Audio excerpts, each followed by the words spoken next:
local all morning. The Fox 61 Morning News starts now. Right now at 6, a weather watch alert for more heat and humidity on the way as temperatures near triple digits. Plus, dogs tracked down after being inside of a car when it was stolen. We have the message their owners have for others. Plus, tomorrow is primary day. What you need to know if you still need to register to vote, plus other voting details before everybody heads to the polls. Good morning. Thanks for being with us this Monday here on Fox 61. Hope you had a great weekend. I'm Erica Aries. And I'm Tim Lammers. Good morning. Yes, I echo those sentiments. The weekend was good. Let's hope this is a good week. Weather-wise, not much of a change. Very hot going to be today. Wow. Yeah, let's take a live look outside. Early looks out of New Haven and Hartford this morning. Looking nice there in Hartford, the sunrise. We're checking in with Rachel Piscatelli. Hey, Rachel. Hey, good morning. It's certainly another very hot and very humid day. The weekend was very hot, very humid, and it's more of the same, at least for the next couple of days. The heat is expected to break on Wednesday. The humidity not expected to go anywhere, though, at least for the next several days. We will see some relief, though, so there is an end in sight. In the meantime, we do have this heat advisory in place until tomorrow at 8 p.m. for those heat index values, what it feels like, nearing triple digits, 100 to 105 degrees during the peak of the afternoon and evening. Right now, it is very warm in the upper 70s in the Elm City at 78 degrees in the capital city, 75 right now in Norwich, and these dew points, it's feeling a lot more like Florida than it is the Northeast, than it is Connecticut. You're looking at dew points in the 70s, very tropical-like as you're stepping out the door. So we'll see a blend of some clouds starting to build in the afternoon with winds out of the southwest, 5 to about 15 miles per hour.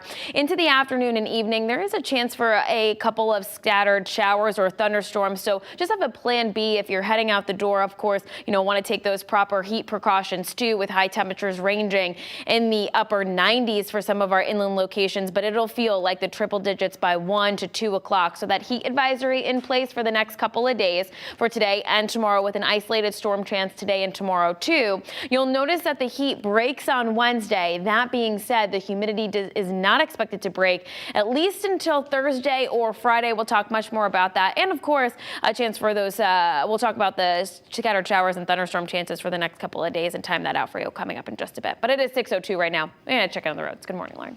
Good morning, Rach. Good morning, everyone. 6:02, almost 6:03 here for your Monday morning commute. As of right now, things are overall looking really good. Not too much to complain about. Do have a lot of construction that is either already wrapped up or is getting ready to wrap up for the morning commute. Let's bring you out to one alert, though, that we have over in Oxford. Route 34 is closed in both directions as of right now at Punk Up Road to Route 188 because of a tree down with wires. So be aware of that if you are in that area. There are plenty other routes to take. You could take Route 111, Route 34, 334.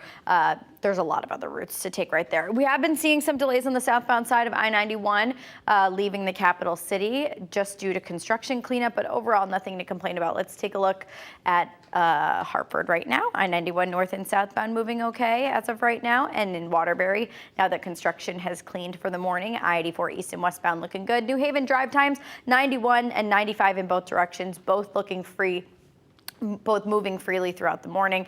Let's take a live look at New Haven. Things are looking good over there, and down in Norwalk, I-95 north and southbound is moving just fine. Do want to mention we do have a few delays at Bradley International Airport. This has been a nationwide issue for quite some time. It kind of died down a little bit, and then this past weekend we saw a lot of delays and cancellations. So we'll continue to check back in all throughout the morning with all that you need to know from not only the roads but also the skies as well. But for now, Tim and Eric, I'll send things back over to you. Good morning to you guys. Lauren, good morning to you. Well, as we've been telling you, Connecticut's extreme hot weather protocol is still in effect this morning. That helps to coordinate resources to keep people safe during this heat wave. Cities and towns are also reminding neighbors of the resources that are available close to home. We're checking in with Fox 61's Angelo Bavaro. He's joining us live in Waterbury with more on those details.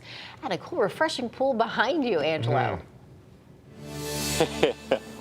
Yeah, good morning, guys. Very tempting scene here behind me. The pool not open just yet, but if I get a change of a bathing suit, you can bet I'm going to be the first one in there. That opens at 10 o'clock this morning. Lots of different options here in the city of Waterbury for people to beat that heat. We've got the pools right next to that. We've also got the splash pads, and then we've got cooling centers as well. And the good news is that all of this stuff opens on the early side. So let's break down what people need to know at home if you want to come out, enjoy all of this stuff that the city has to offer. Let's start off by talking about those splash pads. There are 14 of those open 7 days a week across the city.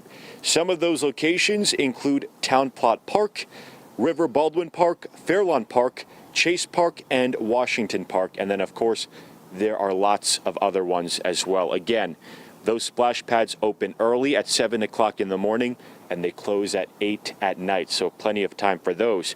Pools, also another option here in the city.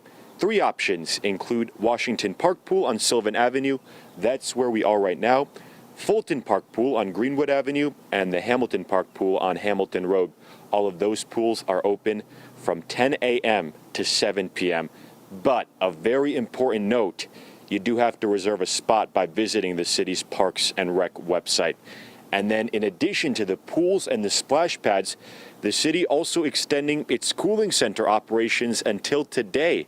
So folks can visit the River Baldwin Recreation Center. That's on East Liberty Street, or you can also check out the North End Recreation Center on North Main Street. Both of those sites are open from 8:30 in the morning until 8:30 p.m. People definitely taking advantage of all of these different options over the weekend. Take a listen. The kids love the water park. I hope that everyone else can do the same as we're doing, enjoying family, taking time is very important. Yeah, that's what it's all about. And again, the pool here opens at 10 o'clock. If anybody out there has got a bathing suit I can borrow, lend it to me. I'm going to be the first one in there. Come hang out with us. And if you don't live in Waterbury, but you still want access to cooling centers, you can also dial 211 to find a cooling center that is close to home. We are live in Waterbury this morning. I'm Angelo Bavaro, Fox 61 News. All right, Angelo, thanks. Maybe a tip later when the pool opens? Yeah, get in there. Maybe a quick one. 2 seconds away from hopping the fence. Right, yeah, jump in and out before they see you. Just do it off camera. Thank you, Angelo. Thanks, Angelo.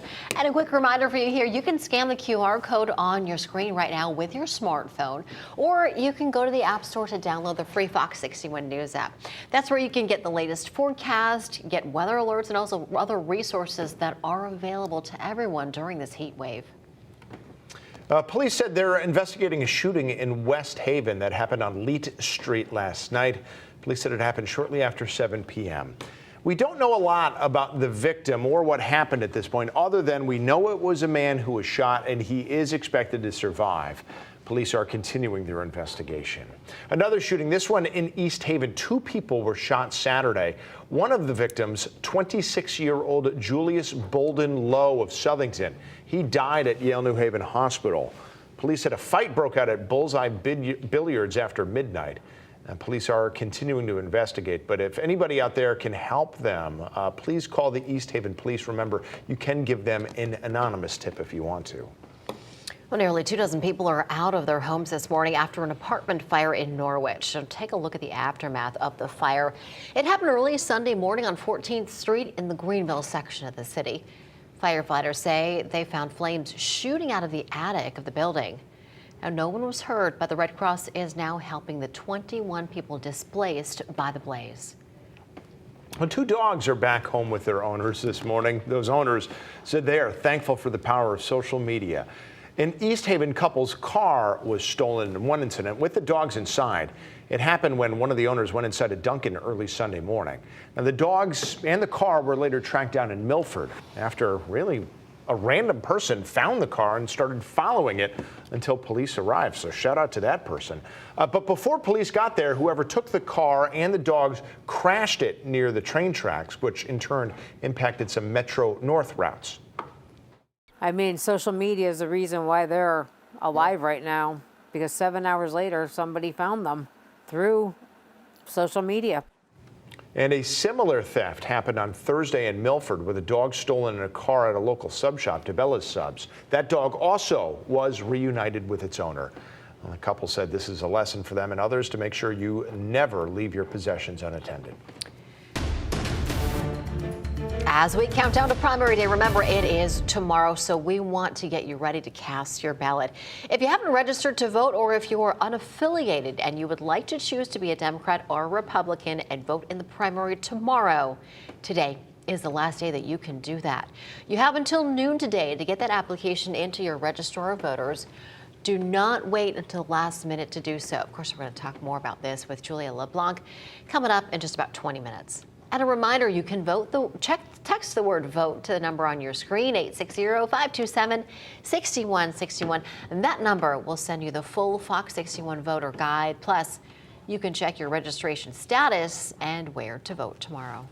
Well, this morning at 10:30, Senators Chris Murphy and Richard Blumenthal will be in Hartford to celebrate the Senate's passage of the Inflation Reduction Act.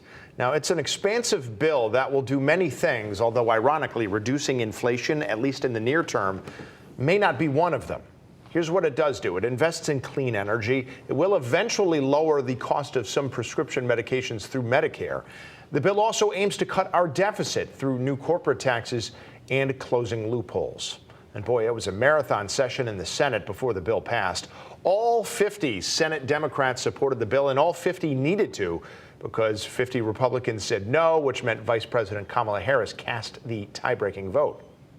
The yeas are 50, the nays are 50. The Senate being equally divided, the Vice President votes in the affirmative, and the bill, as amended, is passed. So the bill is now on its way to the House. Prior to the vote, there was a lot of harsh debate on the Senate floor between Democrats and Republicans. And even Democrats said compromises made this far from the bill they originally wanted, but it is a bill that they and the president supports. President Biden said in part, quote, "The House should pass this as soon as possible, and I look forward to signing it into law." Now, ahead of today's announcement on the bill, both of Connecticut senators expressed their support. Here's what Murphy said, quote, "The bill will make life better and cheaper for regular Americans, and it stands as part of an unprecedented string of legislative successes by this Congress." Senator Blumenthal said in part, quote, "Our bill will cut costs for consumers. It will help families better afford groceries, gas, and utilities, while billionaire tax cheats will finally have to pay their fair share," end quote. Again, we'll have more from both of our senators later on this morning, starting at 10:30. And also happening today, this afternoon, Governor Lamont will announce his administration's plans to deliver millions of dollars in COVID-19 relief funds to local businesses in the hospitality sector. The governor plans to announce $30 million for restaurants, hotels, entertainment venues, breweries, wineries, travel services, transportation services, and also other businesses. The governor is going to be speaking at El Segundo, that's on North Water Street in Norwalk, later this afternoon. All right, coming up on the Fox 61 Morning News, invasive species in several states. If you're traveling to Florida, we'll tell you why one kind of snake is causing a crippling effect. And for travelers all across the country, it was another weekend of delays at airports. We're going to have a check on this morning's situation at Bradley and how bad the situation got nationwide. And in Family First, there have been reports of parents noticing speech delays in children due to the pandemic. Experts explain what you should look out for if you're worried about this with your little one.